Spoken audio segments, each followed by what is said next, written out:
Sir. कभी कभी मुझे लगता है कि ये सिर्फ एक किताब नहीं है, ये उन करोड़ों लोगों की सिसकियां और उम्मीदें हैं जो आज भी भूखे पेट सोते हैं। जब मैं आर्टिकल 38 या 39 पढ़ती हूँ तो मुझे एग्जाम का सिलेबस नहीं दिखता। मुझे वो मजदूर दिखता है जो दिन भर ईटेट होता है। मुझे वो बच्चा दिखता है जिसे स्कूल जाना चाहिए था लेकिन वो चाय की दुकान पर बर्तन धो रहा है।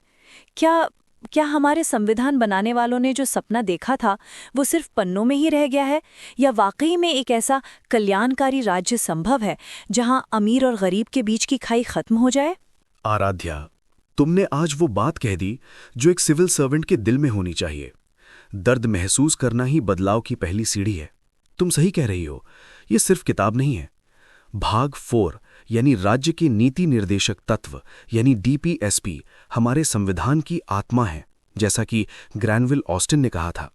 ये वो चेक है जिसे बैंक अपनी सुविधा अनुसार अदा करता है, लेकिन इसका मूल्य कभी कम नहीं होता। आज की ये क्लास सिर्फ एग्जाम पास करने के लिए नहीं है। आज हम उस भारत को जानेंगे जिसे गांधी जी ने अपनी प्रार्थनाओं में और अंबेडकर जी ने अपने तर्कों में बुना था। और वादा है मेरा, इस क्लास के खत्म होने तक तुम्हारी आंखों में आंसू होंगे, लेकिन वो लाचारी के नहीं, गर्व के होंगे। लेकिन आराध्या, भावुकता के साथ साथ हमें रणनीति भी चाहिए, क्योंकि उस कुर्सी पर बैठकर ही तुम इन आंसुओं को पोंछ पाओगी। और उस कुर्सी तक पहुंचने का रास्ता इन आर्टिकल्स यानी 36 से 51 से होकर गुजरता है। तुम्हें पता है, यूपीएससी 2020 के प्रीलिम्स में सीधा सवाल था कि कल्याणकारी राज्य का आदर्श किसमें निहित है। जवाब यही डीपीएसटी था। आरपीएससी आरएएस 2018 और 2021 दोनों में यहां से सीधे आर्टिकल पूछे गए। जी सर, मैंने देखा है। यहाँ तक कि आरपीएससी, आरएसएसबी, एसएससी सीजीएल 2022 और रेलवे एनटीपीसी में भी आर्टिकल्स के सीधे मिलान वाले प्रश्न आए थे। मतलब ये चैप्टर स्कोरिंग है? स्कोरिंग नहीं, ये गेम चेंजर है। अगर किसी ने संविधान का ये हिस्सा छोड़ दिया तो समझो उसने अपनी वर्दी या अपनी पोस्ट को खुद से दूर कर दिया। और आज हम इसे ऐसे पढ़ेंगे जैसे हम कोई मूवी देख रहे हों। और जो भी स्टूडेंट्स हमें इस वक्त देख रहे हैं, अपने कमरे का दरवाज़ा बंद कर लो, क्योंकि मान एजुकेशन के इतिहास की ये सबसे बेहतरीन क्लास होने वाली है। अगर आप चाहते हैं कि पॉलिटी आपको कहानियों की तरह याद हो जाए तो अभी सब्सक्राइब बटन दबा लो। ये कोई आम क्लास नहीं है, ये आपके सिलेक्शन का वो मिसिंग पीस है जिसे आप ढूंढ रहे थे। आराध्या, मुझे एक बात बताओ, तुम अक्सर वीडियो के नीचे कमेंट्स पढ़ती हो? हाँ सर, और मुझे सबसे बुरा तब लगता है जब स्टूडेंट्स क्लास तो पूरी देखते हैं, नोट्स भी बनाते हैं, लेकिन एक लाइक या छोटा सा कमेंट नहीं करते। दोस्तों, सर हमारे लिए रात रात भर जागकर कंटेंट बनाते हैं। आपका एक कमेंट हमारे लिए फ्यूल का काम करता है, तो प्लीज़ अपनी अटेंडेंस कमेंट बॉक्स में ज़रूर लगाइएगा। बहुत खूब। चलो अब शुरू करते हैं भारत के नवनिर्माण की कहानी। आराध्या, मान लो तुम्हें घर बनाना है। फंडामेंटल राइट्स उस घर की नींव है जो तुम्हें अभी मिल चुकी है, लेकिन डीपीएसपी उस घर का नक्शा है कि भविष्य में ये घर कैसा दिखना चाहिए। संविधान के भाग 4 यानी अनुच्छेद 36 से 51 तक इसका वर्णन है। अच्छा बताओ, हमने ये विचार किस देश से उधार लिया? सर, ये हमने आयरलैंड के संविधान से लिया है, और अगर मैं गलत नहीं हूं तो आयरलैंड ने इसे स्पेन से कॉपी किया था।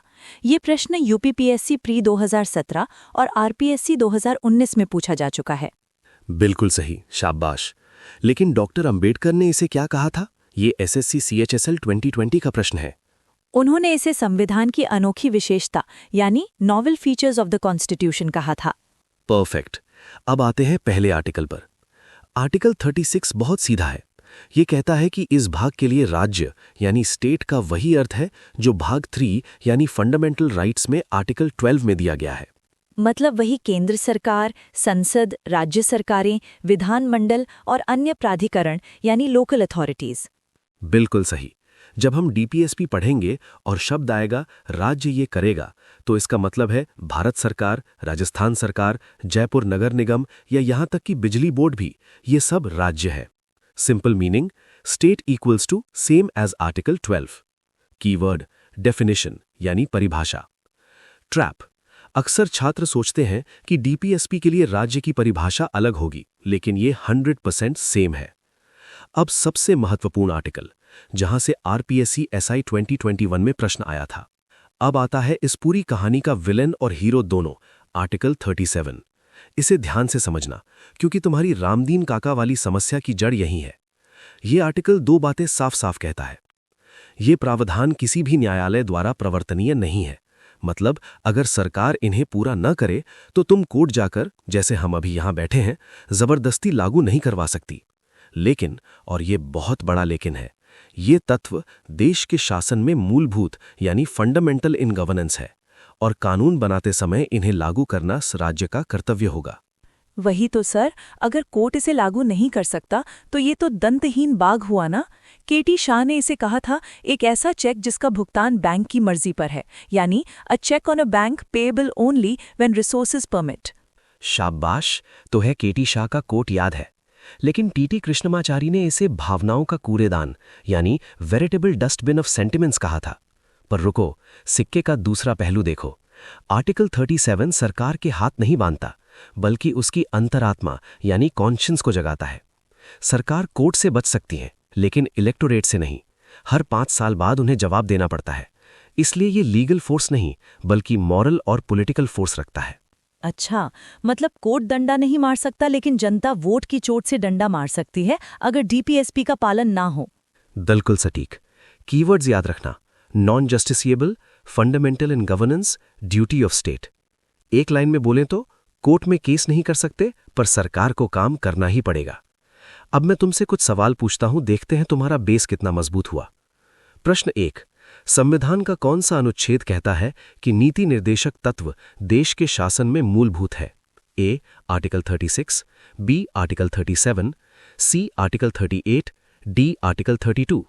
सर, ऑप्शन बी आर्टिकल 37, क्योंकि 36 में तो परिभाषा है। गुड। प्रश्न 2, निम्नलिखित में से किसने डीपीएसपी को एक ऐसा चेक जो बैंक की सुविधानुसार अदा किया जाएगा कहा था? A B R. Ambedkar, B K M. Munshi, C K T Shah, D Granville Austin. Sir, अभी हमने डिस्कस किया ऑप्शन सी केटी शाह। संविधान में इनका कोई औपचारिक वर्गीकरण यानी फॉर्मल क्लासिफिकेशन नहीं है, लेकिन हम अपनी समझ और एग्जाम के लिए इन्हें 3 भागों में बांटते हैं। समाजवादी, जो समानता और समाजवाद की बात करते हैं। गांधीवादी, जो बापू के सपनों यानी ग्राम स्वराज, नशा मुक्ति पर आधारित है। और उदार बौद्धिक, जो आधुनिकता और पश्चिमी विचारों पर है। अब हम एक एक करके इनकी गहराइयों में उतरेंगे। तैयार हो? बिल्कुल सर, पिक्चर अभी बाकी है। अब हम आते हैं उस आर्टिकल पर जो भारत को एक वेलफेयर स्टेट घोषित करता है। ये डीपीएसपी का उद्देश्य है। आर्टिकल 38 के 2 हिस्से हैं। 38(1) राज्य ऐसी सामाजिक व्यवस्था बनाएगा जिसमें सामाजिक, आर्थिक और राजनैतिक न्याय, social, economic and political justice राष्ट्रीय जीवन की सभी संस्थाओं में शामिल हो। 38(2) इसे 44th अमेंडमेंट 1978 से जोड़ा गया था। राज्य आय, प्रतिष्ठा, सुविधाओं और अवसर की असमानता को कम करने का प्रयास करेगा। सर, ये तो प्रियम्बल जैसा लग रहा है। बहुत बढ़िया ऑब्जर्वेशन। प्रस्तावना में जो न्याय का वादा है उसे हकीकत में बदलने की जिम्मेदारी आर्टिकल 38 की है। रियल लाइफ एग्जाम्पल, भारत सरकार की मनरेगा योजना या आयुष्मान भारत। ये सब क्यों है? ताकि आर्थिक असमानता कम हो और लोगों को बुनियादी सुविधाएं मिले। ये आर्टिकल 38 का ही प्रैक्टिकल रूप है। तो क्या मैं कह सकती हूँ कि आर्टिकल 38 अमीर और गरीब के बीच की खाई को भरने वाला पुल है? 100%। कीवर्ड्स याद रखना: वेलफेयर स्टेट, कल्याणकारी राज्य, इनइक्वालिटीज, असमानताएं, जस्टिस, न्याय। निमोनिक 38 का 3 और 8 देखो। अगर 8 को बीच से काट दो तो 2 बराबर गोले बनते हैं, 0 और 0, मतलब इक्वालिटी लाने की कोशिश। एक सवाल हो जाए, किस संविधान संशोधन द्वारा अनुच्छेद 38(2) को जोड़ा गया जो आय की असमानता को कम करने की बात करता है? A 42nd amendment 1976, B 44th amendment 1978, C 86th amendment 2002, D 97th amendment 2011।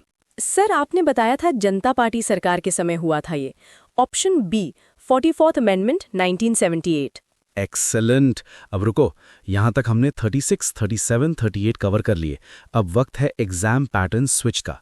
अपनी कुर्सी की पेटी बांध लो, क्योंकि अब हम अलग अलग आयोगों के दिमाग में घुसेंगे। चाय की चुस्की के साथ अब हम उस आर्टिकल की तरफ बढ़ रहे हैं जो समाजवाद का असली चेहरा है। ये आर्टिकल इतना बड़ा और विस्तृत है कि इसे डीपीएसपी की रीढ़ की हड्डी कहा जा सकता है। आर्टिकल 39 कोई एक लाइन नहीं है, ये 6 वादों का एक बंडल है, ए से लेकर एफ तक। इसे याद रखने के लिए हम एक छोटी सी कहानी बनाएंगे। कल्पना करो एक परिवार की। 39A, जीविका के पर्याप्त साधन, राइट टू एडिक्वेट लाइवलीहुड। सबसे पहले इंसान को क्या चाहिए? रोटी कमाने का जरिया, ये सभी नागरिकों पुरुष और महिला समान रूप से के लिए है। कीवर्ड याद रखो, लाइवलीहुड यानी जीविका। 39B भौतिक संसाधनों का सामूहिक हित में वितरण, distribution of material resources for common good. जब कमाई होने लगी तो संसाधन जैसे जमीन, कोयला, स्पेक्ट्रम ये किसी एक की तिजोरी में बनना हो, बल्कि सबका भला हो। कीवर्ड याद रखो, रिसोर्सेज डिस्ट्रीब्यूशन यानी संसाधन वितरण। 39C धन के संकेंद्रण पर रोक, prevention of concentration of wealth. संसाधन बढ़ गए, लेकिन ऐसा ना हो कि सारा पैसा अंबानी अडानी, सिर्फ उदाहरण के लिए, के पास ही जमा हो जाए। आर्थिक व्यवस्था ऐसी हो कि धन एक जगह इकट्ठा ना हो। कीवर्ड याद रखो, नो कॉन्सेंट्रेशन यानी संकेंद्रण नहीं। सर एक मिनट, 39B और 39C तो बहुत पावरफुल हैं। क्या ये वही आर्टिकल्स हैं जो फंडामेंटल राइट्स आर्टिकल 14-19 पर भी भारी पड़ते हैं? ब्रिलियंट, तुमने आर्टिकल 31C का रेफरेंस पकड़ लिया, बिल्कुल सही। 25th अमेंडमेंट 1971 के बाद से अगर सरकार आर्टिकल 39B और 39C को लागू करने के लिए कोई कानून बनाती है तो उसे इस आधार पर रद्द नहीं किया जा सकता कि वो आर्टिकल 14 इक्वालिटी या 19 फ्रीडम का उल्लंघन करता है। समाज का भला, कम्युनिटी गुड, व्यक्ति के भले, इंडिविजुअल राइट से ऊपर है। समझ गई, आगे बढ़े। 39D equal pay for equal work यानी समान कार्य के लिए समान वेतन। चाहे पुरुष हो या महिला, अगर काम एक जैसा है तो सैलरी भी एक जैसी होगी। कीवर्ड इक्वल पे यानी समान वेतन। 39E protection of health and strength of workers यानी कर्मकारों के स्वास्थ्य और शक्ति का संरक्षण। मजदूरों की मजबूरी का फायदा ना उठाया जाए, बच्चों से उनकी उम्र के खिलाफ काम ना कराया जाए। कीवर्ड याद रखना, हेल्थ ऑफ वर्कर्स यानी श्रमिकों का स्वास्थ्य। 39F opportunities for healthy development of children यानी बच्चों के स्वस्थ विकास के अवसर, बच्चों को गरिमामय वातावरण मिले। ये 42nd अमेंडमेंट 1976 द्वारा बदला गया था ताकि बच्चों को शोषण से बचाया जा सके। कीवर्ड याद रखना, चिल्ड्रन डेवलपमेंट यानी बाल विकास। सर इसे याद रखने की ट्रिक बता दीजिए, ये ABCD मिक्स हो जाता है।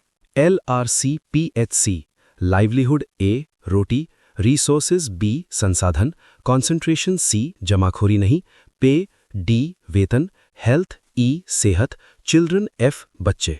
लाइफ में रिसोर्सेज कलेक्ट करके कॉन्सेंट्रेट मत करो, पे लो, हेल्थ बनाओ और चिल्ड्रन का ध्यान रखो। ये बढ़िया है, लाइफ में रिसोर्सेज याद रहेगा। अब एक प्रश्न देखो, समान कार्य के लिए समान वेतन भारत के संविधान में कहाँ सुनिश्चित किया गया है? A मौलिक अधिकार, B राज्य के नीति निदेशक तत्व, C मौलिक कर्तव्य, D आर्थिक अधिकार। ये 39D है, तो B राज्य के नीति निदेशक तत्व। गुड आराध्या, अब आ गया वो आर्टिकल जिसके लिए तुम सुबह से परेशान हो, तुम्हारी कहानी का हीरो, आर्टिकल 39A। 39A ये 39 का हिस्सा नहीं है? नहीं, जहां भी कैपिटल लेटर देखो समझ जाओ ये अमेंडमेंट से आया है। इसे 42nd अमेंडमेंट 1976 मिनी कॉन्स्टिट्यूशन द्वारा जोड़ा गया था। इंदिरा गांधी की सरकार थी। ये आर्टिकल कहता है, 1 राज्य ये सुनिश्चित करेगा कि कानूनी व्यवस्था ऐसी हो कि सबको समान अवसर, इक्वल अपॉर्चुनिटी के आधार पर न्याय मिले। और सबसे महत्वपूर्ण, अगर कोई नागरिक गरीबी या किसी अन्य कमजोरी के कारण वकील नहीं कर सकता तो राज्य उसे निःशुल्क विधिक सहायता देगा। मतलब रामदीन काका को वकील मिलना सरकार की दया नहीं, बल्कि संविधान का निर्देश है। बिल्कुल, और इसी आर्टिकल को लागू करने के लिए सरकार ने NALSA act 1987 national legal services authority act बनाया।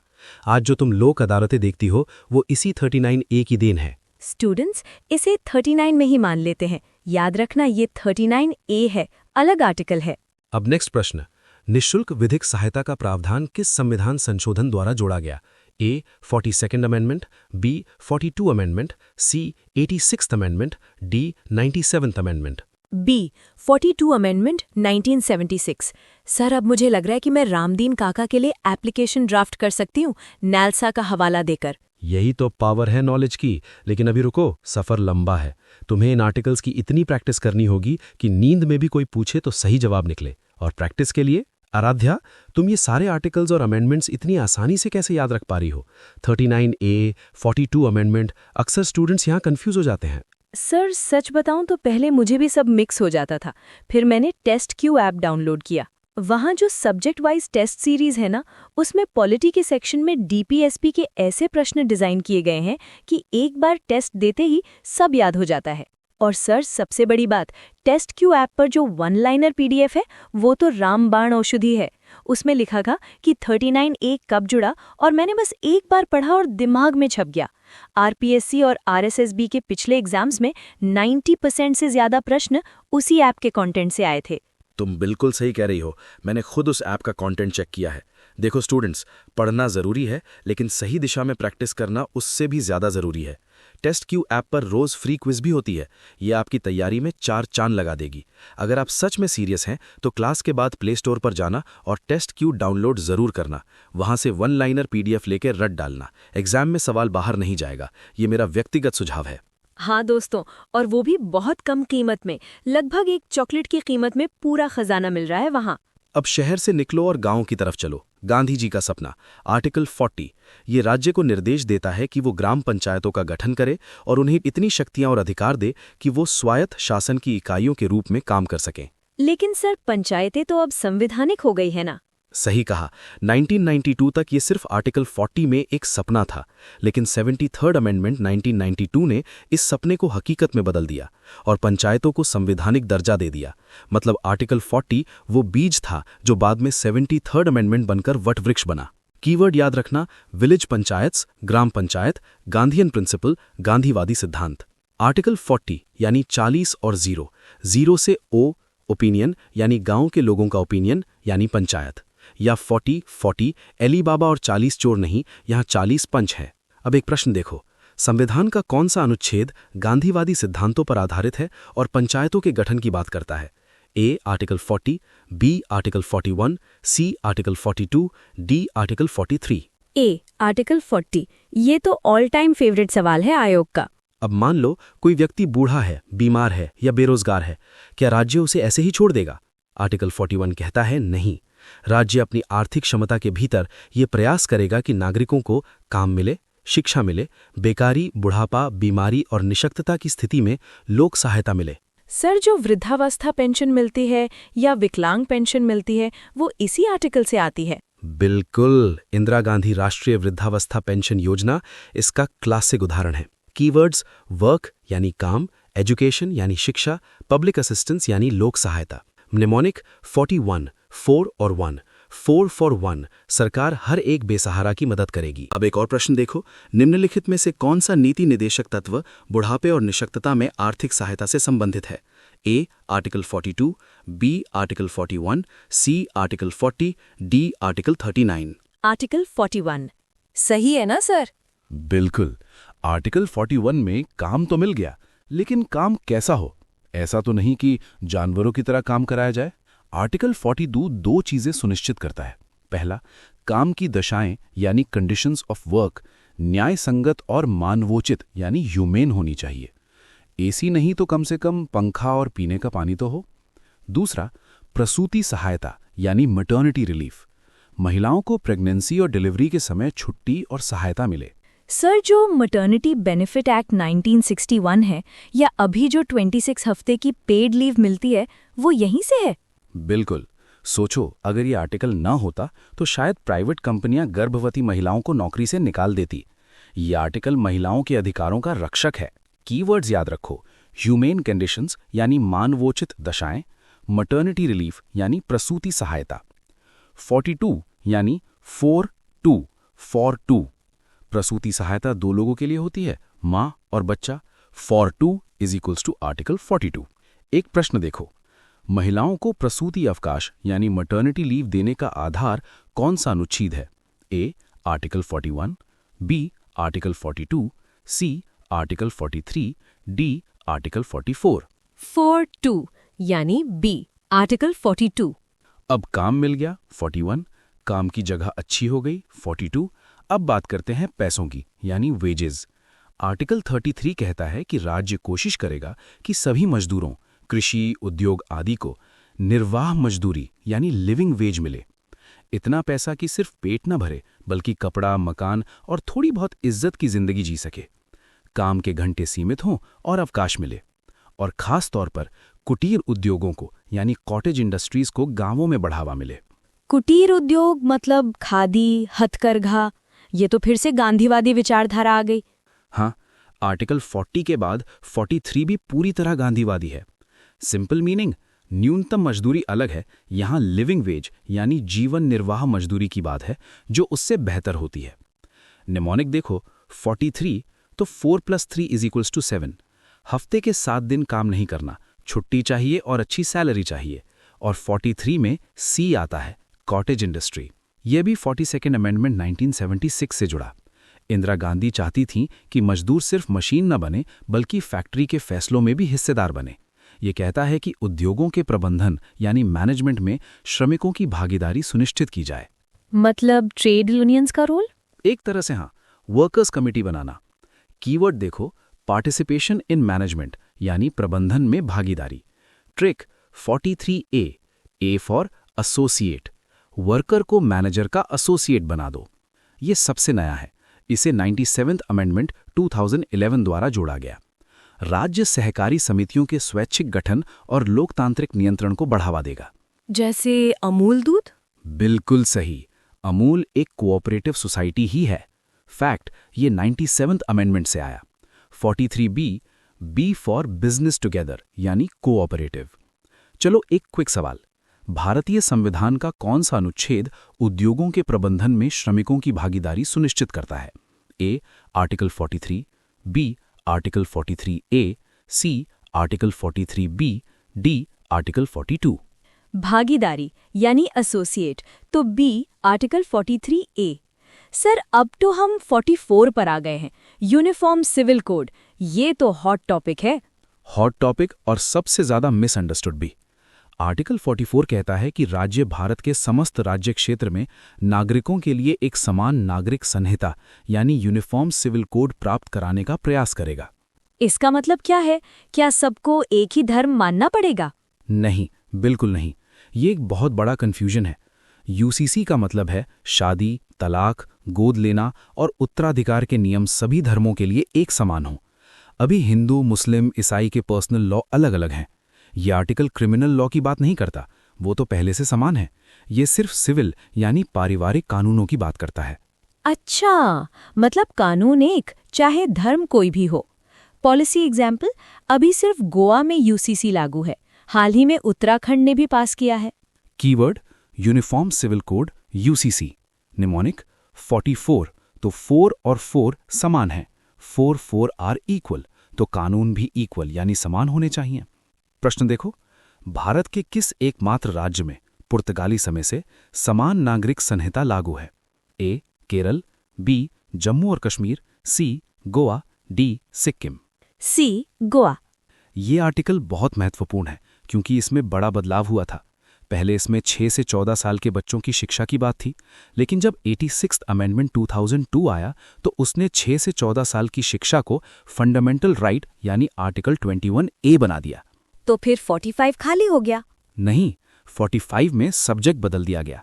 अब आर्टिकल 45 कहता है राज्य 0 से 6 वर्ष तक की आयु के बच्चों के लिए प्रारंभिक बाल्यावस्था देखरेख और शिक्षा देने का प्रयास करेगा। ओह, मतलब आंगनवाड़ी। बिल्कुल सही, आंगनवाड़ी सिस्टम और इंटीग्रेटेड चाइल्ड डेवलपमेंट सर्विसेज यानी ICDS इसी आर्टिकल का व्यावहारिक रूप है। यहाँ फोकस प्री स्कूल शिक्षा पर है। ट्रैप, अगर एग्जाम में पूछे कि 6 to 14 वर्ष की शिक्षा कहाँ है तो वो आर्टिकल 21A है, मूल अधिकार। अगर पूछे 0 to 6 वर्ष की देखरेख कहाँ है तो वो आर्टिकल 45 है, DPSP। एक प्रश्न देखो, 86वें संविधान संशोधन 2002 के बाद अनुच्छेद 45 का विषय क्या है? ए 6 to 14 वर्ष के बच्चों की शिक्षा, बी 0 to 6 वर्ष के बच्चों की देखरेख और शिक्षा, सी मातृभाषा में शिक्षा, डी उच्च शिक्षा। बी 0 to 6 वर्ष के बच्चों की देखरेख और शिक्षा यानी आंगनवाड़ी। गांधी जी का एक और सपना, समाज के सबसे कमजोर तबके को ऊपर उठाना। आर्टिकल 46 कहता है कि राज्य विशेष सावधानी से SC यानी शेड्यूल कास्ट्स, ST यानी शेड्यूल ट्राइब्स और अन्य कमजोर वर्गों के शैक्षिक यानी एजुकेशनल और आर्थिक यानी इकोनॉमिक हितों को बढ़ाएगा और उन्हें सामाजिक अन्याय और शोषण से बचाएगा। सर, जो स्कॉलरशिप्स मिलती हैं, फ्री कोचिंग मिलती है या EWS आरक्षण मिलता है, वो यहीं से है? बिल्कुल, 103rd अमेंडमेंट EWS रिजर्वेशन का आधार भी यही आर्टिकल है और एट्रोसिटीज एक्ट, SC/ST एक्ट भी इसी सामाजिक अन्याय से बचाव के निर्देश का पालन है। 46 यानी 4 और 6, छक्का मारना है गरीबी पर, या SC/ST, 4 letters in SC/ST plus 2 words edu and eco is equals to 46। थोड़ा कॉम्प्लेक्स है, सीधा याद रखो। SC/ST special care. आर्टिकल 47 पोषाहार स्तर और जीवन स्तर को ऊंचा उठाने तथा लोक स्वास्थ्य का सुधार करने का कर्तव्य। ये आर्टिकल हेल्थ और नशाबंदी के बारे में है। इसके 3 हिस्से हैं: पोषाहार स्तर बढ़ाना यानी न्यूट्रिशन लेवल बढ़ाना, मिड डे मील योजना, जीवन स्तर सुधारना और लोक स्वास्थ्य सुधारना। और इसी में एक बहुत ही महत्वपूर्ण बात छुपी है। राज्य मादक पेय यानी इंटॉक्सिकेटिंग ड्रिंक्स और नशीली दवाओं पर रोक लगाएगा यानी प्रोहिबिशन, सिवाय औषधीय प्रयोजनों के। अच्छा, तो गुजरात और बिहार में जो शराबबंदी है वो आर्टिकल 47 की वजह से है। बिल्कुल सही। शराबबंदी कोई राजनैतिक स्टंट नहीं, संवैधानिक निर्देश है। Keywords: nutrition, public health, prohibition of liquor. 47 यानी 1947 में देश आज़ाद हुआ था, तो हमें नशे से भी आज़ादी चाहिए। Article 47 is equals to stop drinks यानी अल्कोहल। यहां से प्रश्न देखो, राज्य द्वारा मद्य निषेध यानी प्रोहिबिशन ऑफ लिकर का प्रयास किस अनुच्छेद के तहत किया जाता है? A. Article 46, B. Article 47, C. Article 48, D. Article 49। आज़ादी 47, नशे से बी. आर्टिकल 47। पानी पी लो, अब दिमाग का तापमान थोड़ा बढ़ेगा। बताओ, निम्नलिखित में से कौन सा निदेशक सिद्धांत गांधीवादी विचारधारा पर आधारित है? Which of the following directive principles is based on Gandhian ideology? समान नागरिक संहिता अनुच्छेद 44 यानी यूनिफॉर्म सिविल कोड आर्टिकल 44। अनुसूचित जाति अनुसूचित जनजाति के शैक्षिक हितों को बढ़ावा देना अनुच्छेद 46। Promotion of educational interests of SCs and STs article 46। नशीले पेय पदार्थों के सेवन पर प्रतिबंध अनुच्छेद 47। सही उत्तर चुनें। ए. 1 केवल, बी. 2 और 3 केवल, सी. 1 और 3 केवल, डी. 1, 2 और 3। UCC आर्टिकल 44 गांधीवादी नहीं, उदारवादी लिबरल इंटेलेक्चुअल है। SC/ST उत्थान आर्टिकल 46 गांधीवादी है। नशाबंदी आर्टिकल 47 पक्का गांधीवादी है। तो 2 और 3 सही हैं। आंसर बी, 2 और 3 केवल। भारतीय संविधान का अनुच्छेद 45 किससे संबंधित है? ए. कृषि, बी. प्रारंभिक बचपन देखभाल और शिक्षा 0 से 6 वर्ष, सी. अल्पसंख्यक, डी. न्यायपालिका। बी. प्रारंभिक बचपन देखभाल 0 से 6 वर्ष, अर्ली चाइल्डहुड केयर 0 से 6 वर्ष। सच है या झूठ?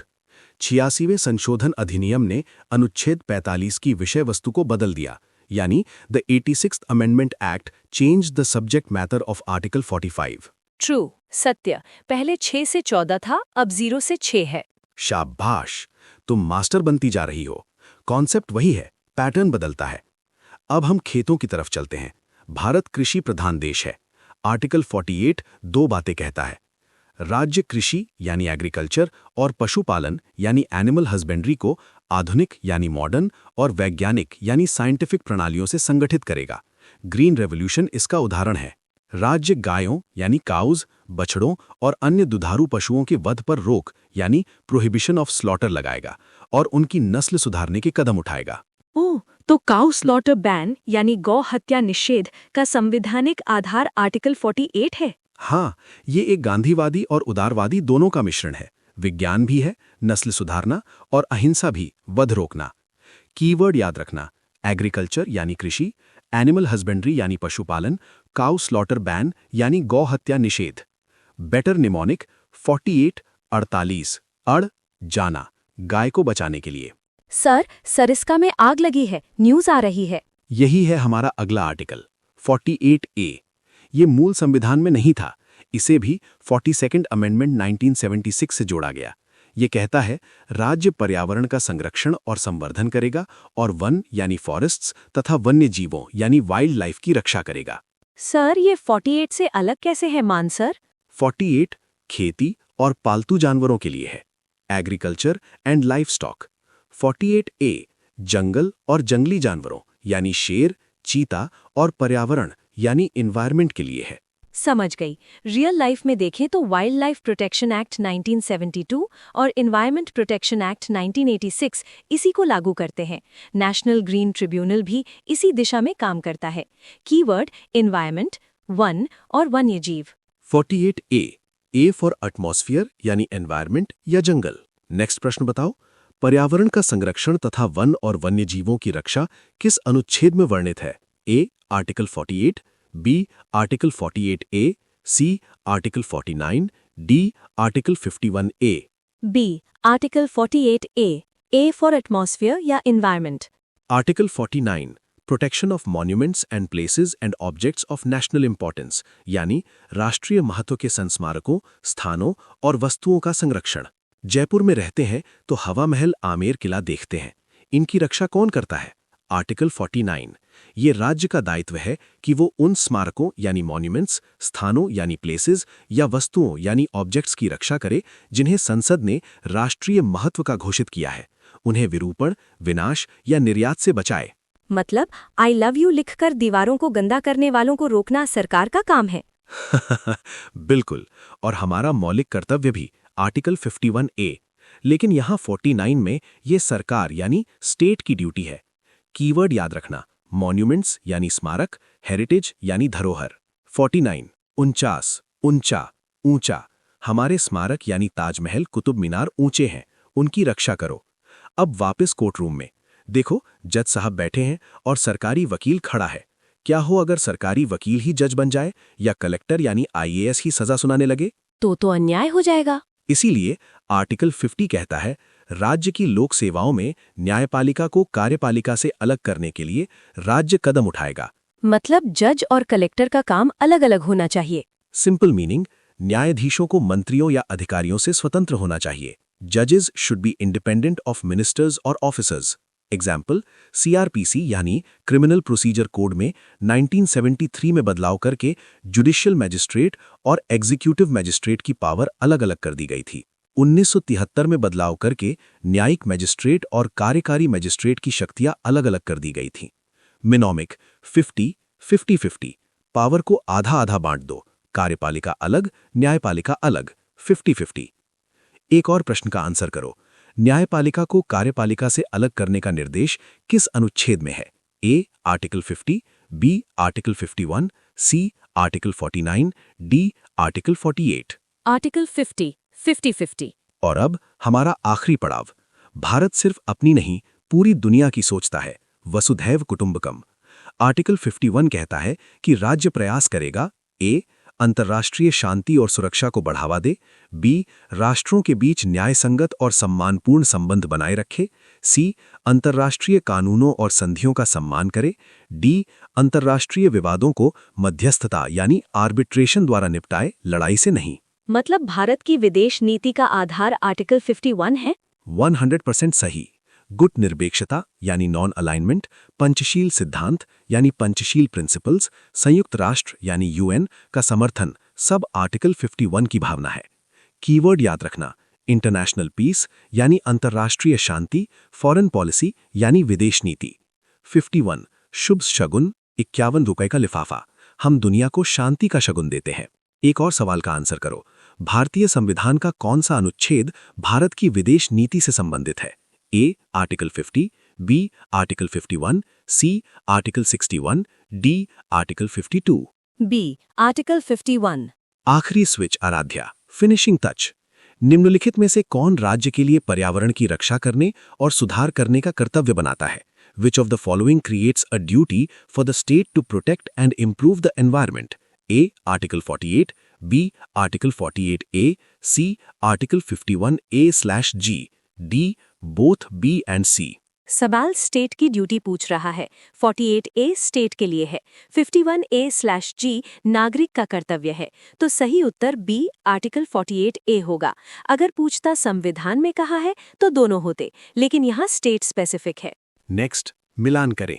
ए आर्टिकल 50 अंतर्राष्ट्रीय शांति, बी आर्टिकल 51 न्यायपालिका का पृथक्करण, सी आर्टिकल 49 स्मारकों का संरक्षण। ए का 2 50-50, बी का 1 शगुन या पीस, सी का 3 मॉन्यूमेंट्स। कॉन्सेप्ट वही है, पैटर्न बदलता है। तुम जीत गई आराध्या। सर, अब मुझे समझ आ गया। मैं जज साहब के सामने सिर्फ रोंगी गरी, बल्कि आर्टिकल 39A और आर्टिकल 21 को जोड़कर बहस करूंगी। हुसैन आरा खातून केस में सुप्रीम कोर्ट ने कहा था कि free legal aid article 21 right to life का हिस्सा है, जिसे 39A के साथ पढ़ा जाना चाहिए। बिल्कुल सही। डीपीएसपी भले ही लागू ना हो, नॉन जस्टिसिएबल, लेकिन जब उन्हें फंडामेंटल राइट्स के साथ मिलाकर पढ़ा जाता है तो वो जज का हाथ और कानून की ताकत बन जाते हैं। मिनर्वा मिल्स केस में कोर्ट ने कहा था, संविधान का संतुलन फंडामेंटल राइट्स और डीपीएसपी के रथ के दो पहियों पर टिका है। तुम आज उसी संतुलन का इस्तेमाल करोगी। थैंक यू मान सर, आपने न सिर्फ मेरा एग्जाम का टॉपिक क्लियर किया, बल्कि मुझे कोर्ट में लड़ने का हथियार भी दिया। मेरा काम पूरा हुआ, लेकिन तुम्हारा काम अभी बाकी है। घर जाकर रैपिड फायर रिवीजन जरूर करना। और हाँ, अगर ये सेशन काम का लगा हो तो मान एजुकेशन चैनल को सब्सक्राइब करना मत भूलना, क्योंकि यहाँ हम सिर्फ पढ़ाते नहीं, दिमाग में छाप देते हैं। लाइक बटन को वैसे ही दबाना जैसे कोर्ट में जज साहब हथौड़ा दबाते हैं, फैसला पक्का।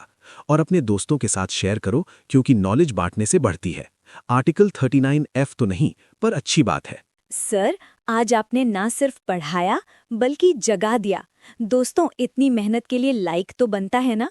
और हाँ, कमेंट बॉक्स में लिखना मत भूलना, जय हिंद, जय संविधान। हमें ये देखकर बहुत गर्व महसूस होगा। और टेस्ट क्यों ऐप डाउनलोड करके अपनी तैयारी को सीरियसली शुरू करो। अगली क्लास में हम फंडामेंटल ड्यूटीज, मूल कर्तव्य पर बात करेंगे। तब तक के लिए पढ़ते रहो, बढ़ते रहो। धन्यवाद।